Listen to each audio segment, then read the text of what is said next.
ओम नमः शिवाय। जय श्री राम। जय जय नर्मदा मैया की। यह स्थान ओमकालेश्वर के नाम से जाना जाता है। आप यहाँ जो देख रहे हैं ये नर्मदा जी नदी जी का यहाँ से प्रभाव है, उनका बह रही है, यहाँ से बहाव हो रहा है इनका। यहाँ पर एक डैम भी बनाया गया है। जब इस डैम का पानी छोड़ा जाता है तो यहाँ पर जो आपको दिख रहे हैं ना खाली जगह, सब लगभग पानी से ढक जाते हैं। यहाँ पर आप देखिए कितने हरे भरे और हम प्रकृति के बीच में आए हुए हैं। नर्मदा मैया का दर्शन करना एवं नर्मदा मैया के जल में स्नान करना अपने आप में एक बहुत बड़ा पुण्य का काम है। यहाँ पर आज हमें सावन के महीने में आने का मौका मिला और सावन में माँ मैया का दर्शन किया, स्नान किया और मैया से आशीर्वाद लिया। ये बहुत अच्छी और सौभाग्य की बात है कि यहाँ पर दो ज्योतिर्लिंग स्थित हैं। एक ओमकालेश्वर के नाम से जाने जाते हैं और एक ममलेश्वर महादेव के नाम से जाने जाते हैं। इन दोनों शिव जी के ज्योतिर्लिंगों का दर्शन करते हैं, तब जाके जो 12 ज्योतिर्लिंग में से एक ज्योतिर्लिंग जो ओमकालेश्वर में स्थित हैं उनका दर्शन पूर्ण माना जाता है। यहाँ पर इसी नदी नर्मदा जी के तट पर श्री शंकराचार्य जी की एक बहुत बड़ी प्रतिमा बनाई गई है, जिसको लोग स्टैचू ऑफ वननेस के नाम से भी जानते हैं। आगे चल के हम आपको स्टैचू ऑफ वननेस यहीं से दिखाएंगे, क्योंकि उस साइड जाने के लिए जो भी पुल है, छोटा पुल था, उसके ऊपर से नर्मदा जी बह रही हैं एवं बड़ा पुल जो है उसका काम अभी चल रहा है, इसलिए उस साइड पर अभी बारिश में जाना पॉसिबल नहीं हो पा रहा है। इसलिए मैं आपको इसी साइड से भी दर्शन कराएंगे।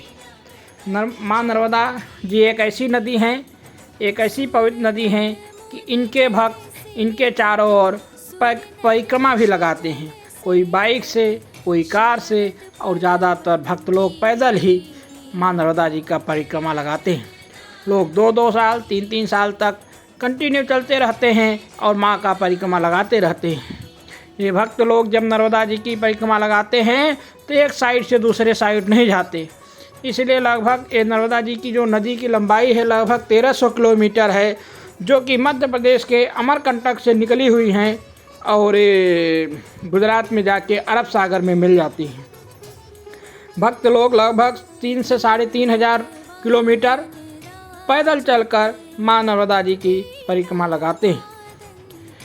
ये आप देखिएगा सामने, अभी हम आपको दिखाएंगे शंकराचार्य जी का स्टैचू है, ये देखिए, जो कि स्टैचू ऑफ वननेस के नाम से जाना जाता है।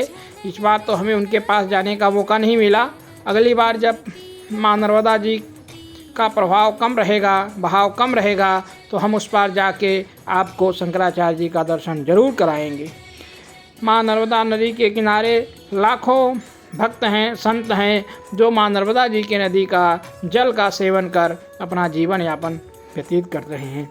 हम सनातन लोग, हिंदू धर्म के मानने वाले लोग नदियों को माँ का दर्जा दिए हुए हैं।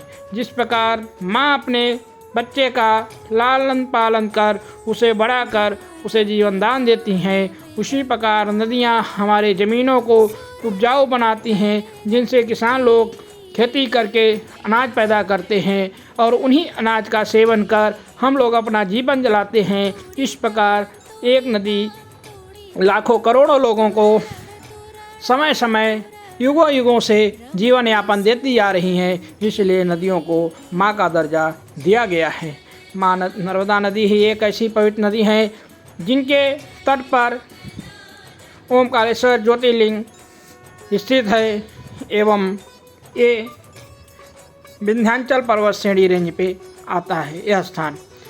यहाँ पर जो ये मंधाना नाम की जगह है, इनके दोनों साइड माँ नर्मदा जी का बहाव है और इस कारण से जो आकार है वो ओम का आकार है। इस कारण से लोग इस जगह को ओमकारेश्वर के नाम से जानते हैं। यह स्थान बहुत ही पवित्र है, प्रकृति के गोद में है। आप देख रहे हैं कितने हरे भरे पेड़ हैं। ये पेड़ हरियाली, इनकी पत्तियां ऐसा बयान कर रही हैं कि वो काफ़ी खुश हैं माँ नर्मदा जी के शीतल जल से, जैसे कि उनका शीतल जल ग्रहण करके उनकी हरियाली उनके पत्तों पे दिख रही है। जब कभी यदि आपका इधर आना हो ओमकारेश्वर में तो माँ नर्मदा जी के पवित्र दर्शन कर, हो सके तो स्नान जरूर करें। किंतु यहाँ पर स्नान करते समय यह ध्यान रखें कि जहाँ शासन प्रशासन द्वारा व्यवस्था की गई है वहीं पे ही स्नान करना सुनिश्चित करें, क्योंकि यहाँ पर माँ नर्मदा जी की कहीं कहीं पे गहराई ज़्यादा भी है। ये देखिए जो हम पुल की बात कर रहे हैं, जो पुल निर्माणाधीन है, इस पुल के निर्माण के पश्चात हम लोग शंकराचार्य जी की मूर्ति तक आसानी से अपने वाहन के माध्यम से जा सकेंगे। माँ नर्मदा जी का आज दर्शन किए, हनुमान शिव जी का दर्शन हुआ, सौभाग्य की बात है। ओम